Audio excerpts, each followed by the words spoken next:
Nabi selalu menangis untuk umat. Di hadapan Allah yang dipikir ummati, ummati, ummati. Allah mengizinkan Nabi untuk menunggu daripada umatnya di depan pintu syurganya Allah. Allah memerintahkan Muhammad, ya Muhammad, masuklah engkau ke dalam syurga terlebih dahulu. Apa jawaban Nabi? Ya Allah, biarkan Muhammad menunggu di depan pintu syurga, agar Muhammad dapat melihat seberapa umat Muhammad yang masuk dan berapa umat Muhammad yang belum masuk ke dalam syurga. Muhammad khawatir, ya Allah, jika ada umat Muhammad yang berada masih di dalam neraka jahanam, izinkan Muhammad untuk menjemput umat Muhammad agar mereka dapat masuk ke dalam syurganya Allah. Ini cintanya Nabi, ayuhal hadirun. Nabi enggak pernah sayang dengan yang lain, dunia, harta, keluarga, melainkan cintanya kepada umat Nabi Muhammad sallallahu alaihi wasallam. Di dalam satu riwayat, saat Nabi Muhammad sallallahu alaihi wasallam sakratul maut, Sayyidina Ali dipanggil, didekatkan telinganya. Ummati, ummati, ummati, aqimis salah, aqimis salah, aqimis salah. Umatku, umatku, umatku, dirikan salat, dirikan salat, dirikan salat. Ini adalah wasiat Nabi Muhammad. Guru-guru kita memerintahkan kita, mengajak kita untuk salat. Ini adalah warisan Nabi. Ini adalah wasiatnya Nabi. Bukan keinginan siapapun kecuali keinginan Rasulullah. Sampai Siti Fatimah menangis di samping Rasulullah sallallahu alaihi wasallam. Dipanggil Fatimah, apa yang membuatmu menangis wahai putriku? Ya Rasulullah, engkau adalah ayahku, engkau adalah nabiku, engkau adalah rasulku. Sebentar lagi jasadmu akan terlepas daripada ruhmu. Aku tidak lagi dapat berjumpa denganmu ya Rasulullah.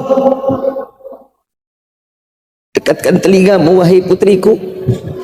Dibisiki oleh Nabi, ya Fatimah, setelah aku kembali kepada Allah, maka engkau yang akan kembali kepada Allah. Makin menangis Siti Fatimah, makin meneteskan air mata Siti Fatimah. Apa yang membuatmu sampai terus menangis ya Fatimah? Bukankah ini kabar gembira wahai putriku? Iya ya Rasulullah, ini adalah satu kegembiraanku. Tapi engkau adalah kekasih Allah. Siapa dirimu, siapa diriku ya Rasulullah? Engkau akan berdampingan dengan Allah.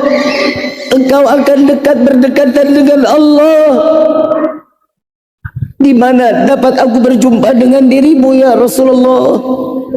Ya Fatimah, jumpai aku di penimbangan amal baik amal buruk umatku, di mizan. Sedang apa dirimu ya Rasulullah? Aku sedang sujud kepada Allah. Jika ada umatku yang dosanya begitu besar, aku meminta kepada Allah agar dosanya diringankan, pahalanya diberatkan, agar mereka dapat masuk ke dalam syurganya Allah. Setelah penimbangan itu selesai, di mana kami dapat berjumpa denganmu ya Rasulullah?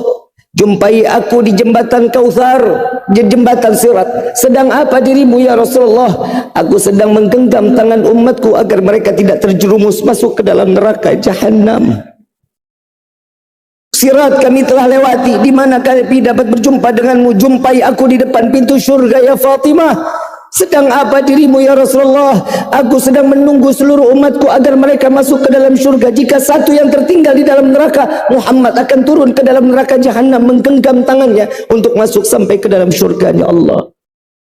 Syurga yang begitu sesak ya Rasulullah, syurga yang begitu penuh, banyak para ibadah yang pencintamu. Di mana aku dapat berjumpa denganmu? Jumpai aku di Telaga Al-Kautsar. Sedang apa dirimu ya Rasulullah? Aku sedang memberikan minuman daripada telaga tersebut melalui tanganku untuk seluruh umatku. Yang dikeluarkan dari lisan Rasulullah adalah ummati, ummati, ummati. Semua adalah cintanya kepada umat Rasulullah sallallahu alaihi wasallam. Apa yang bisa kita balas untuk Rasulullah? Apa yang bisa kita suguhkan kepada Sayyidina Muhammad tatkala di yaumil qiyamah? Orang-orang terdahulu, para kiai, para alim ulama, para orang-orang saleh, mereka dengan bangga membawa pikulan amaliyah kebaikan. dengan tahajudnya, dengan zakatnya, dengan sedekahnya, tatkala dipanggil di hadapan Allah, membawa karungan pahala-pahala yang besar, diperiksa oleh Rasulullah. Rasulullah tersenyum, dia adalah umatku ya Allah. Dengan senyuman Nabi Muhammad sallallahu alaihi wasallam. Bagaimana nasib kita wahai hadirin? Nasib kita di yaumil qiyamah. Banyak orang yang saat ini lebih bangga dengan menumpukan dosanya, yang jalan di atas bumi dengan kesombongannya. Tatkala di hadapan Allah, mereka membawa pikulan-pikulan dosa, sehingga dia berjumpa dengan Nabi, meneteslah air mata Rasul sallallahu alaihi wasallam, dan beliau mengatakan, ya Allah, ini adalah umatku. Tidak dibuang oleh Rasulullah, tidak disingkirkan oleh Rasulullah. Sudah cukup kita membuat sedih hati Nabi sallallahu alaihi wasallam.